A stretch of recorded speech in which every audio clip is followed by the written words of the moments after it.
Buddies, welcome back to my channel. आज 4 बजे ही मेरी आँख खुल गई थी तो सोचा तहज्जुद क्यों ना पढ़ ली जाए। तहज्जुद पढ़ के मुझे जो सुकून मिला है ना बता नहीं सकती, और उसके बाद मुझे नींद भी ऐसी लगी है ना कि क्या ही बताऊँ।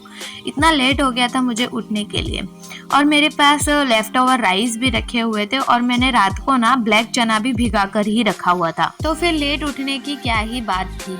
तो मुझे ब्लैक चना भी बनाना था, जो चना चटपटी होता है ना, वो अभी मैं बना लूँगी टिफ़िन के लिए। और राइस जो लेफ़्ट ओवर राइस बचे थे उससे मैं लेमन राइस बना लूँगी। इतना क्विक और इजी रेसिपी है ना कि मैं क्या ही बताऊँ। जैसे हम पोहा को फ्राई करते हैं ना, बिल्कुल उसी तरीके से आपको राइस को करना होता है, और ग्रीन चिली के साथ ही बनाना होता है। इसमें कोई रेड चिली वगैरह या सॉस वगैरह कुछ भी नहीं जाता है। क्विक एंड इजी रेसिपी है, और तो और बहुत ही कम इंग्रेडिएंट्स के साथ बन के रेडी हो जाती है। फिर भी अगर आपको बनाना हो तो मैं आपको एक बार बता देती हूँ कि आपको ऑयल लेना है पैन में, वो थोड़ा सा गर्म हो जाए। उसके बाद आपको कड़ी पत्ता डालना है, राई डालना है, हींग डालना है, और ग्रीन चिलीज डालना है। That's it. इसके अलावा आपको कुछ नहीं डाला है। और थोड़ी सी हल्दी डाल के आपको राइस को, जो आपने बॉईल किए हुए राइस आपके पड़े हो या फिर लेफ्ट ओवर राइस हो, उसको आप रख लीजिए और उसको डाल दीजिए।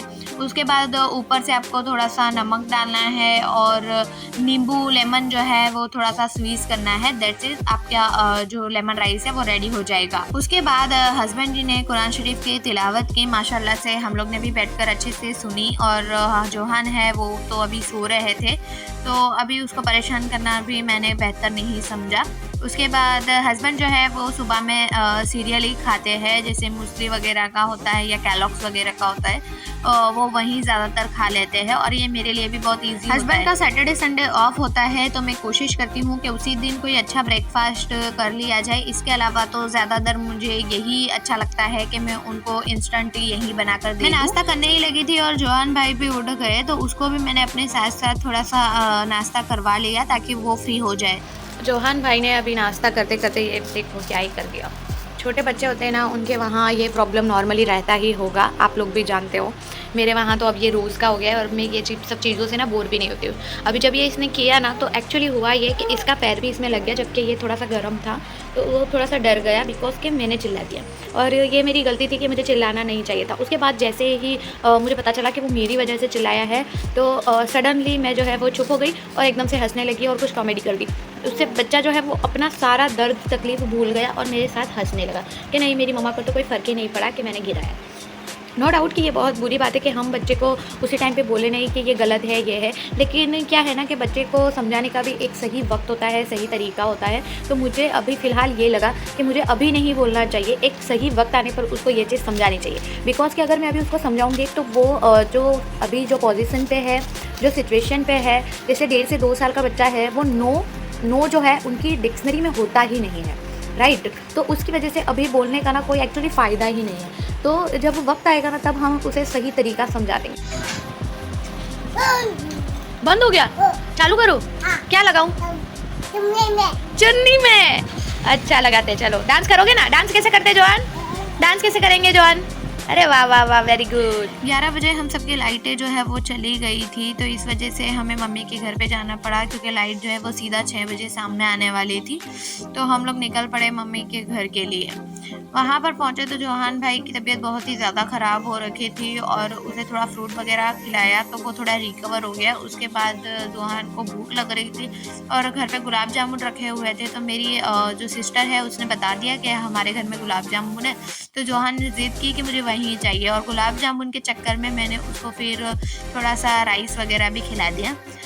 दोपहर में सारे लोग सो गए थे और जोहान बाबा भी सो गया था। वो उठा तो घर पे कॉफ़ी बनी थी, तो कॉफ़ी और बिस्किट जोहान ने खाया, और हम लोग ने भी मज़े से सबने कॉफ़ी बैठकर एंजॉय किया। शाम को हस्बैंड जी भी आ गए थे, तो हम लोग ने सोचा कि फिर ज़्यादा रिस्क नहीं लेते हैं कि अगर उसकी तबीयत ज़्यादा ख़राब हो गई तो, क्योंकि उसको लूज़ मोशन भी था और हैवी फीवर था।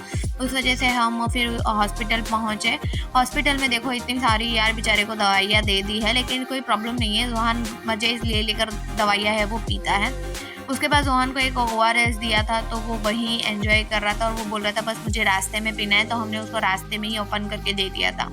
उसके बाद घर में कुछ ग्रोसरी का सामान नहीं था तो हम लोग डीमार्ट पहुंच गए। जोहान को हमने मम्मी के वहीं पे छोड़ दिया था, तो थोड़ा ग्रोसरी का सामान वगैरह लेना था तो हम लोग डीमार्ट आ गए। डीमार्ट में सच में यार बहुत ज़्यादा रश होता है, पता नहीं लोग यहाँ पर इतना ज़्यादा क्यों आते होंगे। जोहान के खाने में मैं ज़्यादा नमक नहीं डालती हूँ, लेकिन क्या कर सकते हैं, अभी मैं जो खा रही हूँ वही उसको खाना होता है, तो उस वजह से हमने जो रो सॉल्ट होता है, रेड सॉल्ट जिसको हम बोलते हैं सेंधा नमक, बस मैंने वही जोहान के लिए परचेज कर लिया था। उसके बाद कुछ ड्राई फ्रूट्स वगैरह घर पे अवेलेबल नहीं थे तो वहीं थोड़ा सा ड्राई फ्रूट वगैरह ले लिया था। हस्बैंड के लिए भी जो सीरियल होता है वो सुबह में खाते हैं, वो भी थोड़ा फिनिश हो गया था तो वो भी हमें लेना था। तो बस ये सारी चीज़ें हमने कलेक्ट कर ली और हम घर के लिए निकल पड़े थे।